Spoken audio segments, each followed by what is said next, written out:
우리 예수님과 예수님의 이름 그리고 그의 십자가 복음이 세상에게는 부딪히는 돌과 거치는 반석이 되었다. 우리 지난주에 말씀드렸습니다.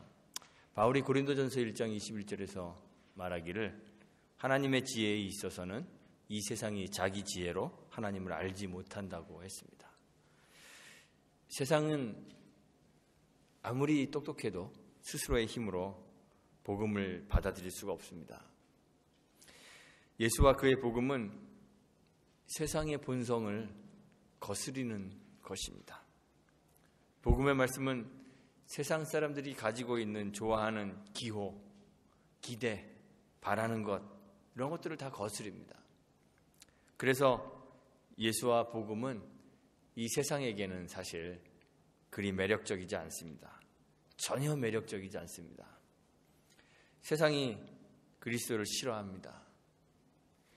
요한이 신자들에게 요한 1서 3장 13절에서 말하기를 세상이 너희를 미워하거든 이상히 여기지 말라고 했습니다.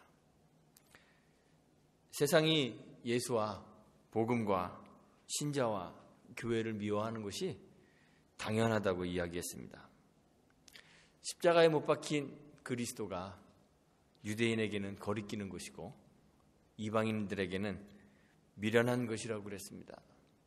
그런데 바울이 이야기하죠. 고린도전서 1장 34절에서 부르심을 입은 자들에게는 유대인이나 헬라인이나 그리스도는 하나님의 능력이요 하나님의 지혜라고 했습니다. 로마서 1장 16절에서 바울이 또 말하기를 복음이 모든 믿는 자에게는 구원을 주시는 하나님의 능력이 된다고 했습니다. 첫째는 유대인에게요, 또한 헬라인에게라 이렇게 바울이 이야기하고 있습니다. 고린도전서 1장 34절의 말씀이나 로마서 1장 16절의 말씀에서 바울이 유대인과 헬라인을 언급합니다. 이 두 부류의 사람 모두들 가운데 유대인들 가운데에서도 또 헬라인들 가운데에서도 부르심을 입은 자, 믿는 자들에게는 그리스도와 그 복음이 하나님의 능력과 지혜가 된다고 그렇게 이야기했습니다. 바울이 유대인과 헬라인을 특별히 언급한 이유가 무엇일까요?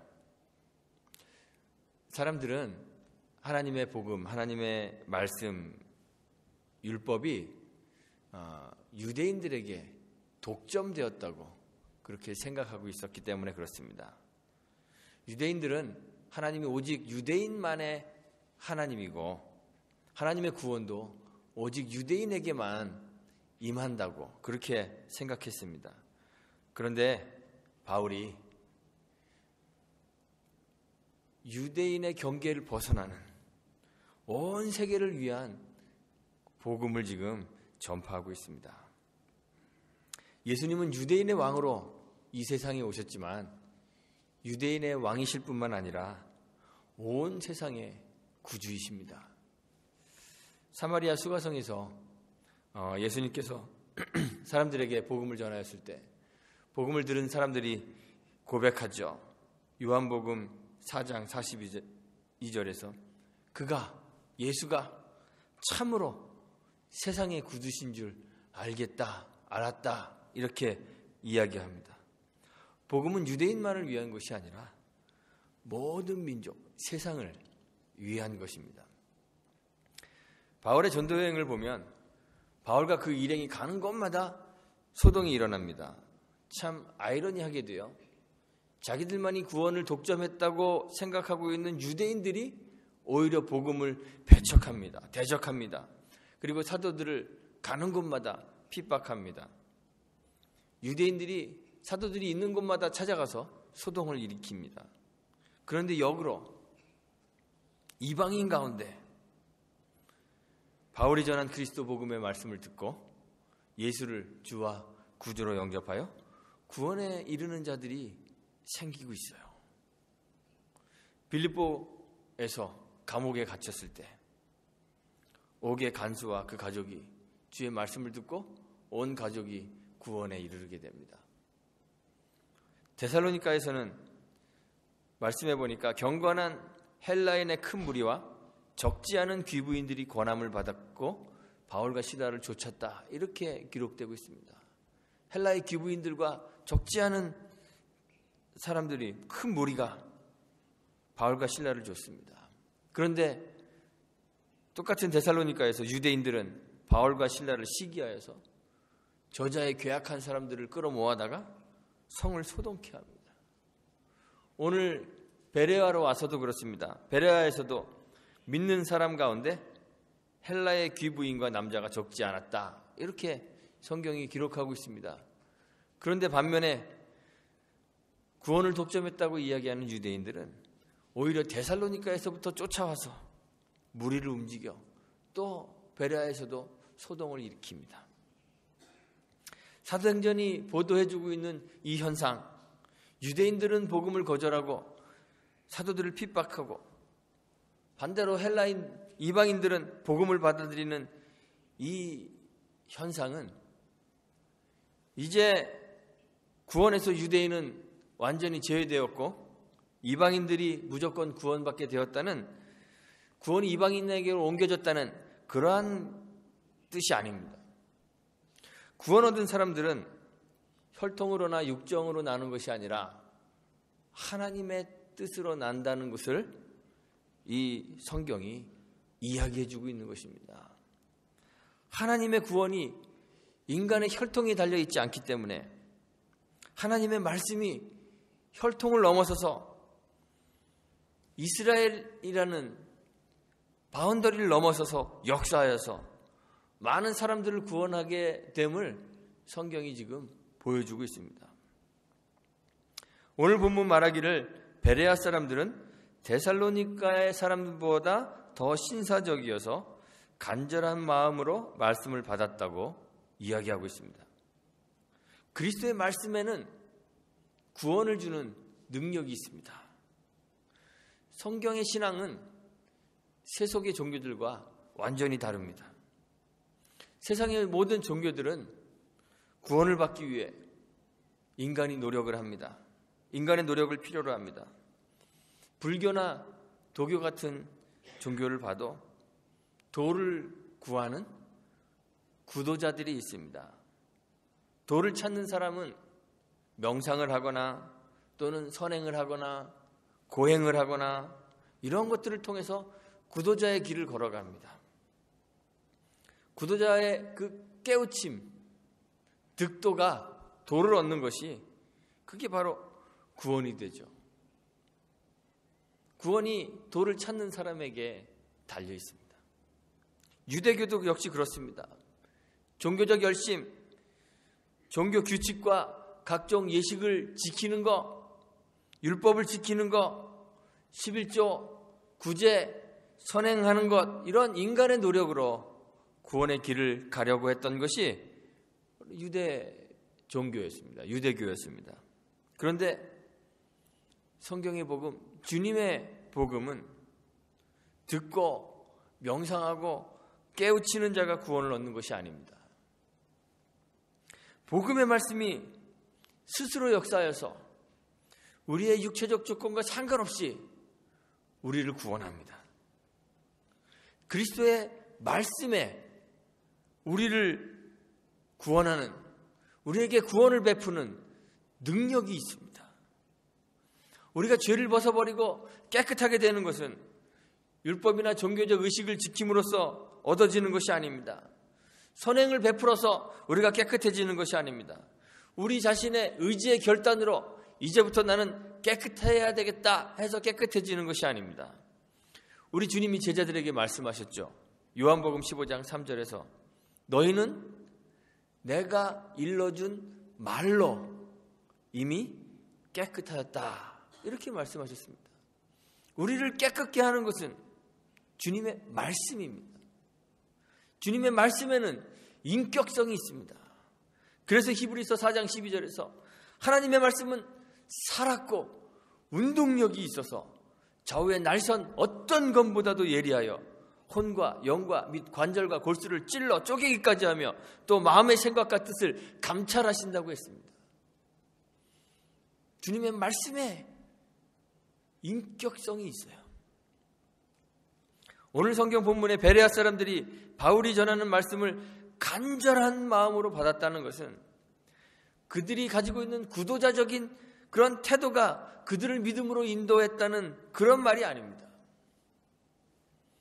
그들 가운데 역사하는 말씀의 능력을 보여주고 있는 거예요. 구원은 내가 이루는 것이 아닙니다. 내 의지와 내 지혜로는 하나님을 찾아갈 수가 없습니다. 구원은 만약 구원을 내가 스스로 이루는 것으로 그렇게 생각한다면 그것은 교만입니다. 내가 이루어 놓은 것들 때문에 내가 구원을 얻는다고 생각하면 나 스스로가 대견스럽게 여겨지고요. 내 믿음이, 내 신앙이 이 정도라는 자부심이 생기고 그래서 내 신앙의 그 잣대로 다른 사람들을 판단하고 비판하게 됩니다. 왜 교회 오래 다닌 사람들이 더 많이 문제를 일으키는지 아십니까? 바로 이 교만 때문에 그렇습니다. 내가 이만큼 하면 됐다는 생각, 내가 이만큼 와 서 있다는 그 생각이, 나는 신앙이 좋다는 그런 생각이 교회 문제들을 일으키는 거예요. 그래서 다른 사람들에게 지적하고 불쾌하게 만들죠.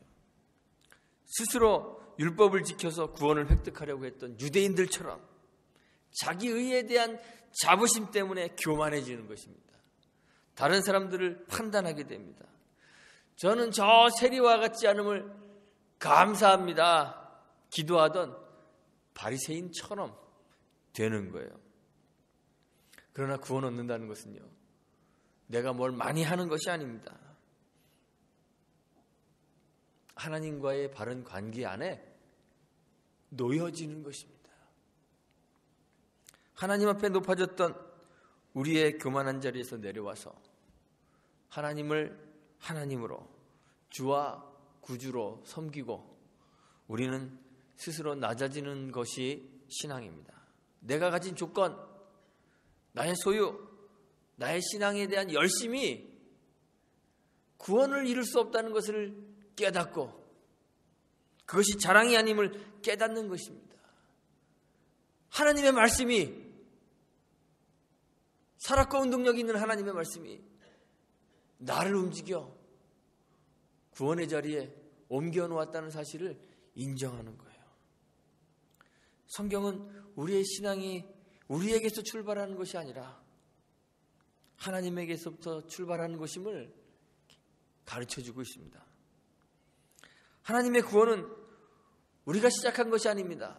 내가 하나님을 찾아서 된 것이 아닙니다. 하나님이 스스로 우리 가운데 오셔서 우리의 구원이 시작되는 것입니다. 말씀이신 하나님이 우리 가운데 오신 것이 복음입니다. 다른 것이 복음이 아닙니다. 우리가 하나님을 찾는 것이 아니라 하나님이 우리를 찾아오셔서 우리에게 말씀하시고 그 말씀하시는 것을 듣고 순종하는 것이, 그것이 신앙입니다. 세상의 지혜로는 하나님을 알 수 없기 때문에 하나님이 먼저 우리에게 하나님을 알려주셔야 하는 것이에요. 그래야 하나님을 알 수 있는 것이, 하나님께서 알려주시는 만큼만 하나님을 알 수 있는 것입니다. 그래서 신자는 하나님의 말씀을 절대적으로 의존하는 거예요. 말씀이 하나님에 대하여 무엇을 말하는지 귀를 기울여야 하는 것이에요.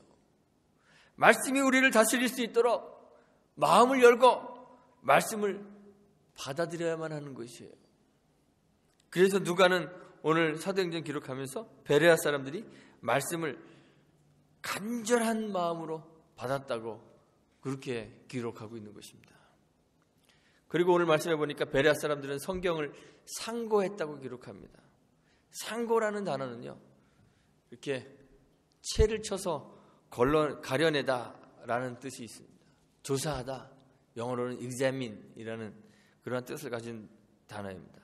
말씀을 받고 이것이 그러한가 날마다 성경을 상고했다고 그렇게 기록하고 있어요. 그런데 이 문장은요, 베레아 사람들이 바울이 전한 복음의 말씀을 듣고 바울의 말을 믿지 못해서 성경과 대조하고 의심해봤다는 그러한 말이 아닙니다.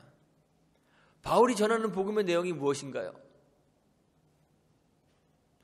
오늘 성경에 베레아에서 바울이 어떤 내용의 복음을 전했는지 성경이 자세히 밝혀주고 있지 않습니다. 그런데 그 앞에 데살로니가에서 유대인의 회당에 서서 전했던 복음의 내용을 보면 바울이 전한 복음은 그리스도가 해를 받고 죽은 자 가운데서 다시 살아나야 할 것을 증명하는 것, 그것이었습니다. 그리고 예수가 바로 그 그리스도임을, 해받고 다시 살아나는 그 그리스도임을 증거하고 있어요. 바울이 전한 복음은요, 십자가에 죽은 그리스도를 전하는 것입니다. 이 십자가의 복음, 십자가에 죽은 그리스도는 사실 세상의 사람들에게는 거리끼고 미련한 것이에요. 십자가에 달린 세상의 구원자가 어디 있겠습니까? 십자가에 달린 세상의 구원자, 말 자체가 이성으로는 납득이 불가능하고 또 구원자로서의 자격도 없어 보이는 그러한 것이 당연합니다. 십자가에 달려 죽은 사람이 어떻게 온 세상의 왕이 될 수 있으며, 십자가에 달려 죽은 사람이 어떻게 온 세상의 구원자가 될 수 있습니까? 그동안 알고 있었던 신학, 그동안 기다리고 있었던 기대와 소망, 이방인들이, 헬라인들이 가지고 있었던 그 이성적 지식으로는 도저히 받아들일 수 없는 것이기 때문에 베레아 사람들은 그것을 이성으로 이해하려고 하지 않고 성경을 통해서 복음의 내용을 확인하고 확증하는 거예요. 우리가 신앙하다 보면 교리가 뭘 중요해? 이렇게 생각하는 사람들이 있습니다. 정말 교리가 뭘 그렇게 중요한가 생각되어집니다. 그래서 사람들이 말하죠. 예수 믿는데 신앙이 중요한 것이지 뭐 신학이나 교리나 이런 것들 뭐가 중요하냐는 사람들이 있습니다. 그래서 성경을 열심히 읽는 것보다 막 쫓아다니면서 기도하는 거, 그런 게 훨씬 중요하다고 생각하는 사람들이 있습니다. 그러나 나는 무엇을 믿는가 하는 이 교리의 문제가 우리의 신앙과 삶의 규범이 되는 거예요. 내가 무엇을 어떻게 믿는가 하는 그 믿음의 내용이 내가 어떻게 살아가는가 하는 것을 결정해 줍니다. 세상 사람들이 미련하게 여기고 거리끼는 예수와 그 십자가의 복음이 이성적으로는 납득하기 어렵고 받아들이기 힘들지만 성경을 통해 우리의 구원자가 우리를 위하여 하나님의 보좌를 버리고 이 땅에 오셔서 우리와 한 가지로 시험을 받으시고 십자가에서 대속의 죽음을 죽으셨다는 그 복음의 말씀을 확인하여서 변하지 않는 믿음의 내용을 가지게 되는 거예요. 그 믿음의 내용이 우리가 어떻게 사는가를 결정해 주는 것입니다.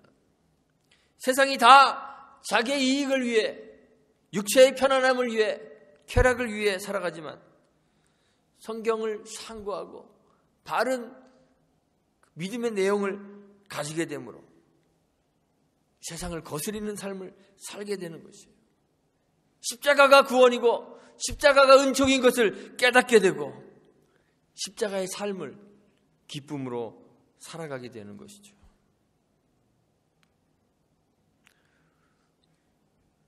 우리가 간절한 마음으로 말씀을 받고 날마다 성경을 상고한다는 것은 그냥 성경을 많이 읽고 성경 내용 많이 알고 성경 공부를 많이 한다는 것, 그 이상의 의미를 가지고 있습니다. 말씀을 간절한 마음으로 받는다는 것은 하나님 말씀을 절대적으로 의존하는 것입니다. 우리의 신앙과 삶은 우리의 지혜나 지식으로 우리가 가진 삶의 여러 조건들로 이루어지는 것이 아니라는 사실을 알기 때문에, 그 말씀이 우리의 삶을 움직인다는 것을 알기 때문에 그 말씀을 절대적으로 의존하는 것이 간절한 마음으로 말씀을 받는 것이에요. 우리는 우리를 간섭하시는 하나님의 말씀의 개입 없이는 그저 시체와 같은 존재라는 사실을 깨닫기 때문에 그 말씀을 간절한 마음으로 받는 것이에요. 말씀만이 살았고 운동력이 있기 때문에 그 말씀이 우리의 존재와 행위를 변화시키는 능력이고 지혜이기 때문에 우리의 노력과 우리의 지혜가 아니라 하나님의 말씀이 우리를 변화시키고 구원한다는 그 사실을 믿음으로 받아들이는 것이, 그게 말씀을 간절한 마음으로 받아들이는 것이. 하나님의 말씀이 우리 안에 역사하시도록 우리도 날마다 간절한 마음으로 하나님의 말씀을 받아들여야 하는 것입니다. 하나님의 말씀은, 그리스도의 복음은 세상의 지혜와 지식과 다릅니다. 세상의 지혜로 알 수 없고 세상의 본성과 기호를 거스릅니다. 세상 사람들이 기대하는 것과 정반대의 길로 우리를 인도합니다. 복음의 말씀을 듣고 그 말씀대로 살려고 하면 복음과 세상이 다르기 때문에 망설여져요. 복음의 삶으로 발을 내디디기가 불안합니다. 세상의 것을 포기하거나 또는 막대한 손해를 감수해야 할 것 같은 두려움들이 우리 안에 생깁니다. 복음은 우리를 두렵게 만들어요. 베드로가 그랬죠. 무리를 걸어오시는 주님을 보고, 주님, 나도 무리를 걷고 싶습니다. 주님이 오라 그러셨죠. 일로 와라. 발을 내디디기가 안전한 배에서 파도 있는 바닷속으로 발을 내디디기가 얼마나 어렵겠습니까? 우리의 이성으로는 밀도가 큰 물체는 물 안에 가라앉을 수밖에 없는데 발을 내디뎌야 하는 거예요. 생명의 위협을 기꺼이 받아들여야 하는 거예요. 사도들처럼 주님의 복음의 말씀을 받아들이기 위해서는 육신적인 고통과 생명의 위협까지 기꺼이 받아들여야 하는 어려움이 있습니다. 때로는 복음이 도무지 복음처럼 생각되지 않을 수도 있습니다. 도대체 이게 무슨 복음이야? 신앙이 우리의 지성과 부딪힐 때, 신앙이 우리의 기호와 부딪힐 때, 신앙이 우리가 기대하는 것, 소망하는 것과 부딪힐 때, 복음이 우리가 세속에서 가지는 우리의 욕망과 부딪힐 때 어떻게 해야 될까요? 우리의 이성을 아무리 활용해봐도 답은 나오지 않습니다. 성경을 상고해야 합니다. 성경을 상고해서 받은 말씀이, 복음이 하나님의 말씀인 것을 확인하고 세상을 거스리는 삶을 살게 되는 것이죠. 하나님의 말씀을 삶에서 늘 상고하는 이 말씀 상고함이 우리들 가운데 늘 있기를 간절히 소망합니다. 예수와 그의 복음은 우리를 갈림길 위에 세워놓습니다. 예수의 복음은 우리에게 올무와 걸림돌이 될 수도 있고 하나님의 능력과 지혜일 수도 있습니다. 복음을 받아들이고 하나님의 능력과 지혜를 경험할 수 있게 되기를 간절히 소망합니다. 하나님의 말씀은 살았고 운동력이 있기 때문에 나의 힘과 지혜를 의지하지 않고 그리스도와 그의 말씀만을 의지하는 여러분들이 되시기를 간절히 소망합니다. 주의 말씀을 깊이 의지하기 때문에 간절한 마음으로 하나님의 말씀을 받고 날마다 성경을 상고하는 저와 여러분들이 되시기를 간절히 소망합니다.